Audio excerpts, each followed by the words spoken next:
नमस्ते बच्चों। आज हम व्याकरण के बहुत महत्वपूर्ण विषय और तथ्य वर्ण विच्छेद पर चर्चा करेंगे।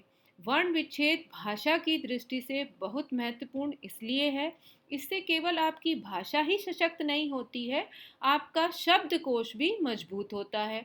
वर्ण भाषा की सबसे छोटी इकाई है और वर्ण के टुकड़े नहीं हो सकते। शब्दों के वर्णों को अलग अलग करके लिखना ही वर्ण विच्छेद है।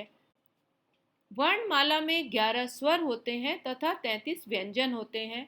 स्वर स्वतंत्र रूप से उच्चारित होते हैं। स्वरों के उच्चारण के लिए हमें व्यंजनों की आवश्यकता नहीं पड़ती, परंतु व्यंजन के उच्चारण के लिए हमें स्वरों की आवश्यकता पड़ती है। व्यंजन अपने आप में उच्चारित होने पर तभी पूर्ण कहलाएगा तब वह स्वर के साथ उच्चारित होता है, और जब हम व्यंजनों को स्वर से अलग करके लिखते हैं उसी को ही हम वर्ण विच्छेद कहते हैं। वर्णों का एक से दूसरे से अलग होना। यहाँ पर व्यंजनों की एक पूरी माला अर्थात सभी व्यंजन आप देख सकते हैं, और इन व्यंजनों में आपको क्या प्रदर्शित हो रहा है कि हर एक व्यंजन के साथ में यहाँ पर एक तिरछी रेखा खींची हुई है जिसको हम हलंत कहते हैं।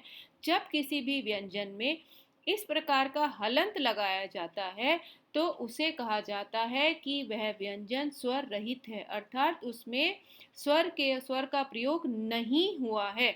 और इसका उच्चारण किस प्रकार होगा? इसका उच्चारण इस प्रकार होगा जैसे क ख ग ग अंग, अर्थात हम इसका उच्चारण क ख ग घ अंग इस प्रकार नहीं करेंगे, क्योंकि हमने इसमें से स्वरों को अलग कर दिया है। स्वर स्वतंत्र रूप से उच्चारित होते हैं। आइए उनका वर्ण विच्छेद देखते हैं किस प्रकार होगा। यहाँ हमारे सम्मुख दो शब्द दिए गए हैं। एक शब्द है आइए, दूसरा शब्द है आई। आई का वर्ण विच्छेद इस प्रकार होगा आई जमा ई, अर्थात प्लस को हम हिंदी में जमा बोलते हैं। और आइए का उच्चारण इस प्रकार होगा आ जमा ई जमा ए। तो इस प्रकार हमें जब हमने स्वरों का वर्ण विच्छेद किया तो हमें इसमें हलंत लगाने की आवश्यकता नहीं पड़ी। हमने स्वरों को ऐसे ही उठाकर एक दूसरे से अलग कर दिया। व्यंजन स्वरों की सहायता से उच्चारित होते हैं। बिना स्वर के व्यंजन स्वर रहित हो जाते हैं, जिसकी व्याख्या हमने पीछे की है। और व्यंजन का नया रूप हलंत के साथ हमारे सन्मुख आता है। जैसे यहाँ पर कलम, कलम का वर्ण विच्छेद इस प्रकार होगा क हलंत जमा अ जमा ल हलंत जमा अ जमा म हलंत जमा अ। अर्थात जब भी हमने स्वर को व्यंजन से अलग किया तो हमने स्वर के नीचे हलंत लगाया, और ये हलंत हमें यह बताता है कि यह जो व्यंजन है यह स्वर रहित है। दूसरा शब्द हम यहाँ पर देखते हैं पुस्तक। पुस्तक में प के साथ में ऊ स्वर का प्रयोग हुआ है। इसका वर्ण विच्छेद इस प्रकार होगा प हलंत जमा ऊ जमा स हलंत जमा स त हलंत जमा अ जमा क हलंत जमा अ। स में किसी भी स्वर का प्रयोग नहीं हुआ है, इसीलिए केवल स को हमने हलंत लिखकर उसके बाद उसको छोड़ दिया है। तीसरा यहाँ पर शब्द है हिमालय। हिमालय में हमने क्या किया है कि हम देख सकते हैं कि ई का जो प्रयोग है वह ह से पहले हुआ है, लेकिन जब हमने उसका वर्ण विच्छेद किया है तो उसके बाद में लिखा है। उसका कारण ये है कि जब भी हम इस प्रकार के स्वरों को लिखते हैं ह ई का उच्चारण ह के बाद ही होता है, इसीलिए ह ई के बाद ही लिखा जाएगा। वैसे भी जब भी हम वर्ण विच्छेद करते हैं तो वर्ण व्यंजन लिखने के बाद ही स्वर लिखे जाते हैं। दो कारण हमारे सम्मुख आते हैं। जैसे हिमालय, हम ह के बाद ई का उच्चारण करेंगे, तो यह गलती आप ना करें। ई का जहाँ भी आप मात्रा देखें या स्वर देखें तो आपको क्या करना है, उसको व्यंजन के बाद ही आपको लिखना है। तो हिमालय का वर्ण विच्छेद इस प्रकार होगा ह हलंत जमा ई जमा म हलंत जमा आ जमा ल हलंत जमा अ जमा य हलंत जमा अ। यहाँ पर चौथा शब्द आप देख सकते हैं, लिखा है स्वास्थ्य, और स और थ, यहाँ पर जो दो जगह स्वास्थ्य और थ लिखा है, इसमें स्वरों का प्रयोग नहीं हुआ है, इसीलिए इसे बिना स्वरों के यहाँ पर लिखा गया है। इस प्रकार व्यंजनों का वर्ण विच्छेद किया जाता है। अब हमारे पास में आते हैं संयुक्त व्यंजन। हमारे पास 4 संयुक्त व्यंजन होते हैं। और संयुक्त व्यंजन किस प्रकार बनते हैं? संयुक्त व्यंजन इस प्रकार बनते हैं जिसमें पहला जो व्यंजन होता है वह स्वर रहित होता है, और दूसरा व्यंजन जो होता है वह स्वर के सहित होता है। अर्थात एक स्वर रहित व्यंजन और एक स्वर सहित व्यंजन मिलकर एक व्यंजन बनाते हैं, उसको हम बोलते हैं संयुक्त व्यंजन, जहाँ दो व्यंजन एक साथ मिलते हैं। जैसे श है, श हम कैसे बनाते हैं? क हलंत जमा श। अगर श यहाँ पर स्वर रहित है तो वो हो जाएगा श। और क्योंकि हमें वर्ण विच्छेद की दृष्टि से यहाँ पर देखना है, तो यह किस प्रकार हो जाएगा? क हलंत जमा श हलंत जमा अ। और इससे किस प्रकार के शब्द बनते हैं या शब्द होते हैं, उनका हम इस प्रकार उच्चारण करते हैं, क्षत्रिय, क्षमा, कक्षा। ऐसे अनेक उदाहरण शब्दों के हो सकते हैं। त्र, त्र दो व्यंजनों से मिलकर बना है, जिसमें है त हलंत जमा र हलंत जमा अ। अर्थात त इसमें स्वर रहित व्यंजन है तथा र इसमें स्वर सहित व्यंजन है। और इसके हम उदाहरण यहाँ पर देख सकते हैं, जैसे पत्र। पत्र का वर्णन मैंने पहले इसलिए किया है क्योंकि उसमें अस्वर का वर्णन हुआ है। दूसरे जो यहाँ पर शब्द हैं, त्रिशूल, त्रिफला, त्रिनेत्र, इन सब में किस प्रकार का वर्णन हुआ? इसमें ई का स्वर यहाँ पर प्रयोग हुआ है तरह के साथ में। तो अगर हमें इसका वर्ण विच्छेद करना होगा तो हम किस प्रकार करेंगे? त हलंत जमा र हलंत जमा ई हम उसमें यहाँ पर प्रयोग करेंगे। तीसरा हमारा व्यंजन है य। य दो व्यंजनों से मिलकर बना है, जिसमें ज हलंत प्लस या हलंत जमा अ।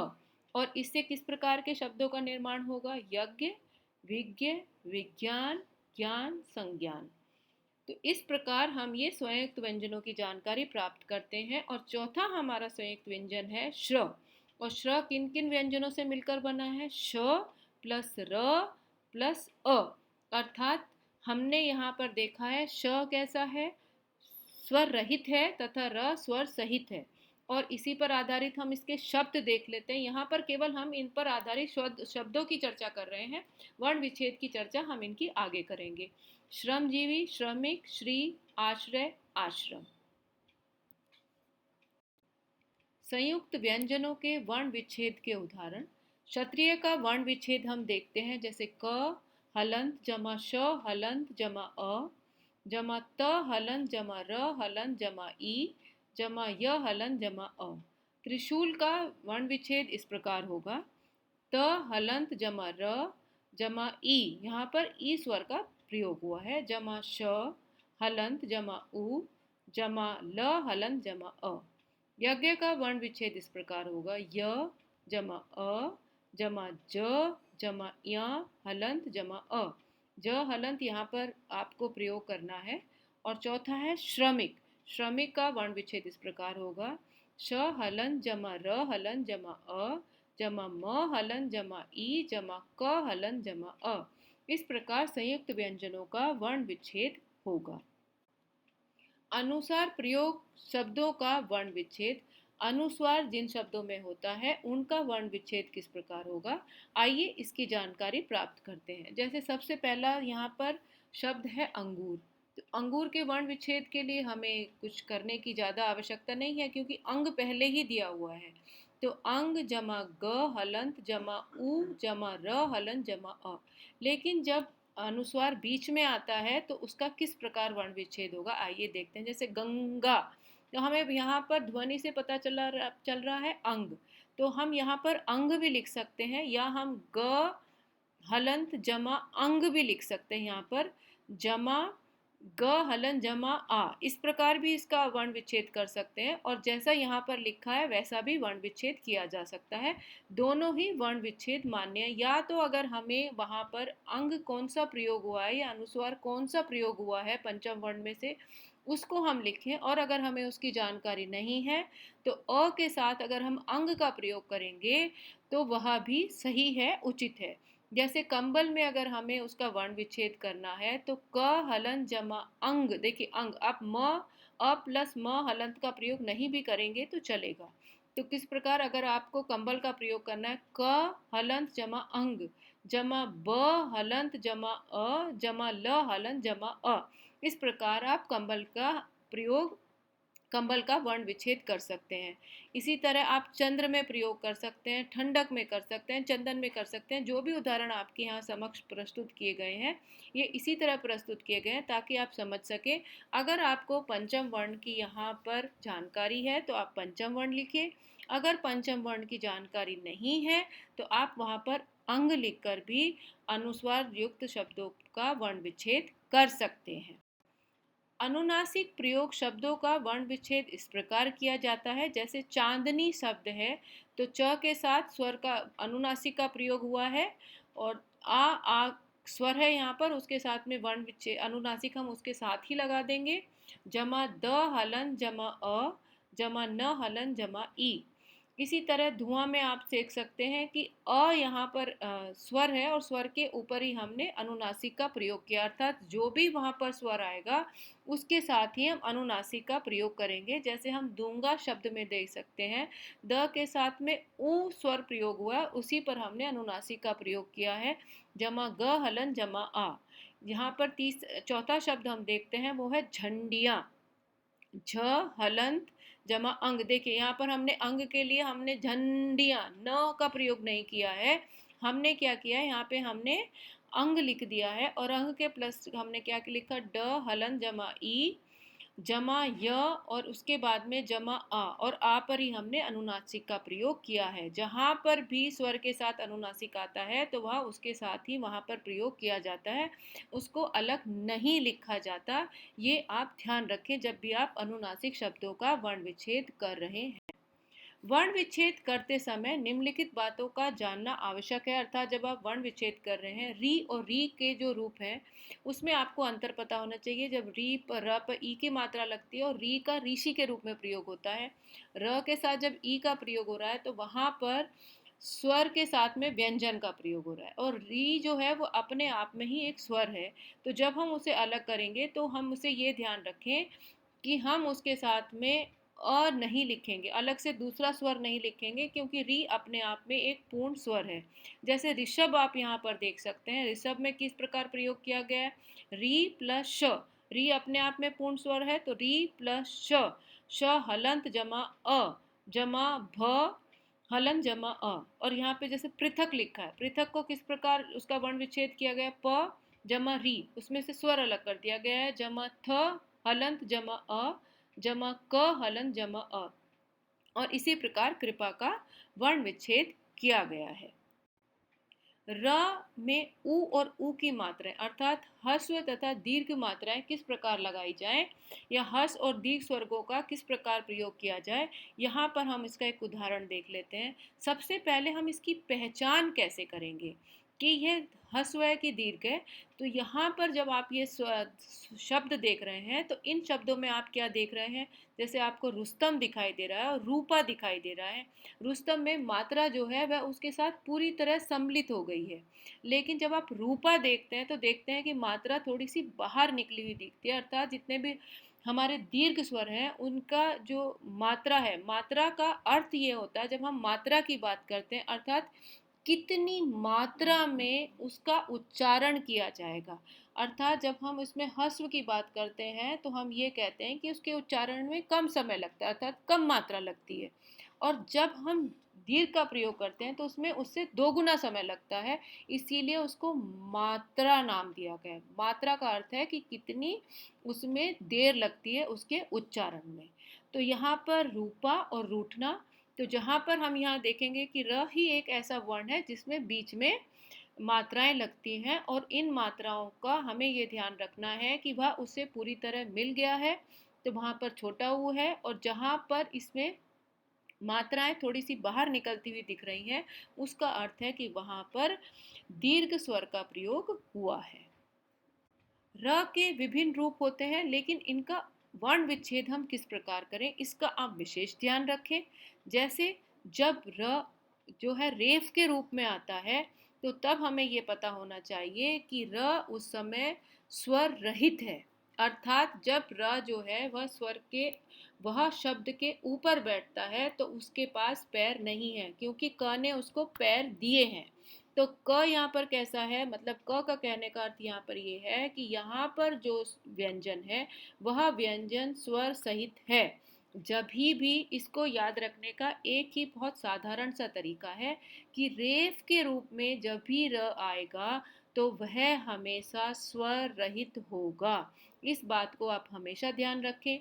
और जब पदेन के रूप में अर्थात आता है, जब क के पैर के रूप में लगता है र, तो वह क को पैर देता है। अगर हम इसको याद कर लें कि जब वह सिर पे बैठता है तो वह स्वर रहित होता है, उसमें स्वर नहीं होता है, लेकिन जब वह क के पैरों में लगता है तो वह उसको पैर देता है, तब हम उसको पदेन कहते हैं। अर्थात पैरों में लगने पर वह कैसा हो जाता है, जो जिस स्वर के पैरों में वह, जिस भी व्यंजन के पैरों में वह लगता है, तब उस समय वह व्यंजन स्वर रहित होता है।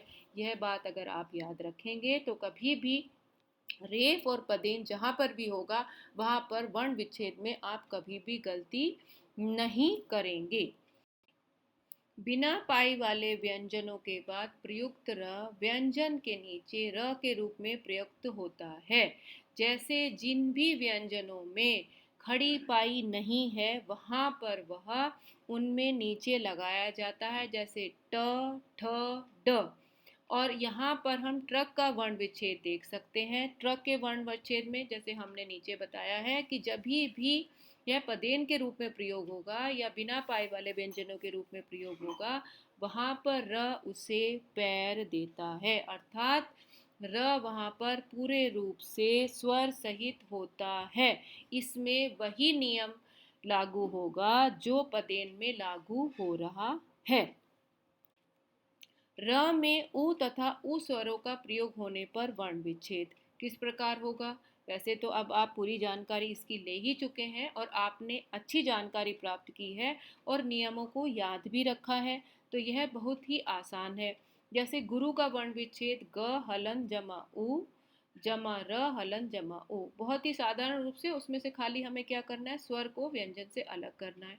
जरूर, गुरु और जरूर में हमें र में दोनों में अंतर दिखाई दे रहा है कि यहाँ पर इसमें हस्व है गुरु में और जरूर में दीर्घ का प्रयोग हुआ है। जैसे ज हलंत जमा अ जमा र हलन जमा उ जमा र हलन जमा अ, इस प्रकार वर्णों का वर्ण विच्छेद किया जाता है। और अगर आप इन सब नियमों को याद रखेंगे तो आप कभी भी वर्ण विच्छेद करते समय गलती नहीं करेंगे। आशा है आप इसी तरह अपना कार्य करते रहेंगे। धन्यवाद।